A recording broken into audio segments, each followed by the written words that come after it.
আসসালামু আলাইকুম everyone, welcome back to my channel Mahima cooking house. আজকে আমি আপনাদেরকে একদম স্পঞ্জি রসগোল্লা রেসিপি কিভাবে তৈরি করতে হয় সেটা আমি আপনাদের আজকে তৈরি করে দেখাবো। সো ভিডিওটি না টেনে পুরোটা দেখা অনুরোধ রইল। আর যারা এখনও চ্যানেলটি সাবস্ক্রাইব করেননি তারা অবশ্যই চ্যানেলটি সাবস্ক্রাইব করে পাশে থাকা বেল আইকনটি বাজিয়ে দেবেন। এবং যারা আমার এই ভিডিওটি পেজ থেকে দেখছেন তারা অবশ্যই পেজটি ফলো করে রাখবেন আর একটি লাইক করে দেওয়ার অনুরোধ রইল যদি ভিডিওটি আমার একটুকু অংশ ভালো লেগে থাকে। সো চলুন এবার মূল রেসিপিতে চলে যাচ্ছি। সো প্রথমে আমি চিনি শিরাটা তৈরি করে নিব। এর জন্য আমি এখানে পানি দিয়ে দিয়েছি পরিমাণ মতো, আর চিনি দিয়ে দিয়েছি এখানে গোল বড় চামচের 2 চামচ পরিমাণ। চিনিটা যে যার মতো দিয়ে নেবেন, আর একটা এলাচ ভেঙে দিয়ে দিয়েছি। এবার এদিকে আমি ছানা মেখে নিচ্ছি। ছানার ভেতরে আমি 1 চামচ পরিমাণ চিনি দিয়েছি। ছানা রেসিপি কিন্তু আমার চ্যানেলে আছে, আপনারা কিন্তু চাইলে দেখে আসতে পারেন। আর এখানে বেকিং পাউডার দিয়েছি 1/2 চামচ পরিমাণ।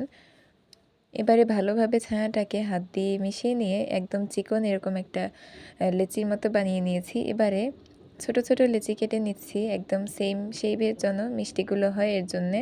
এবার হাতে করে গোল গোল করে ঘুরিয়ে নিয়ে মিষ্টি শেপ দিয়ে নিয়েছি। এগুলো কিন্তু বলে দেওয়ার মতো কিছু নেই, দেখেই কিন্তু বোঝা যাচ্ছে। আর আপনারা প্লিজ আমার চ্যানেলটি সাবস্ক্রাইব করে দিবেন। এতে আমার সবগুলো মিষ্টি বানিয়ে নেওয়া হয়ে গেছে।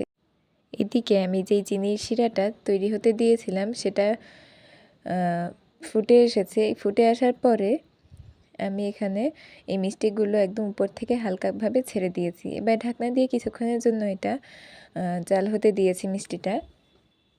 কিছুক্ষণ পর ঢাকনা আমি উঠিয়ে নিয়েছি, দেখতেই পাচ্ছেন। এখানে 10 মিনিটের মতো রেখে দেওয়ার পরে কতটা ফুলে উঠেছে। এবারে দেখুন আরও কতটা ফুলে উঠেছে মিষ্টিগুলো। দেখতেই অনেক সুন্দর লাগছে, খেতে কিন্তু অসম্ভব মজাদার হয়েছে এটা। সো আমি এটা আপনাদের চুলায় থাকা অবস্থায় একটা ভেঙে দেখাচ্ছি। দেখুন এটা অর্ধেক হতে না হতেই কত সুন্দর স্পঞ্জি হয়েছে, ভিতরে কত সুন্দর রসটা ঢুকে গেছে। সো এভাবে আমি সারা রাতের জন্য রেখে দিব মিষ্টিটাকে।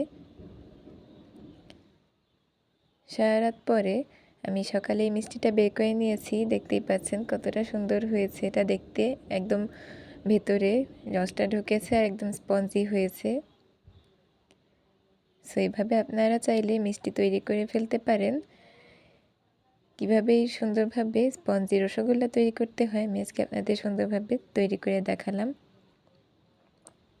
সো আমি এবার আপনাদেরকে একটু কেটে দেখাচ্ছি এটা কতটা স্পঞ্জি হয়েছে আর ভেতরে কতটা রস ঢুকেছে।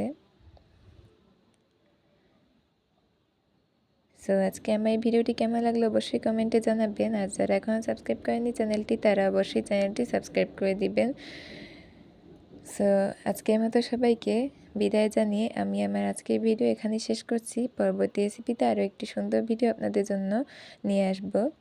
আর এই রমজান মাসে আপনারা থেকে দেখছেন সেটা অবশ্যই কমেন্টে জানিয়ে যাবেন। সো আজকের মতো এখানে বিদায় নিচ্ছি। আল্লাহ হাফেজ, আসসালামু আলাইকুম।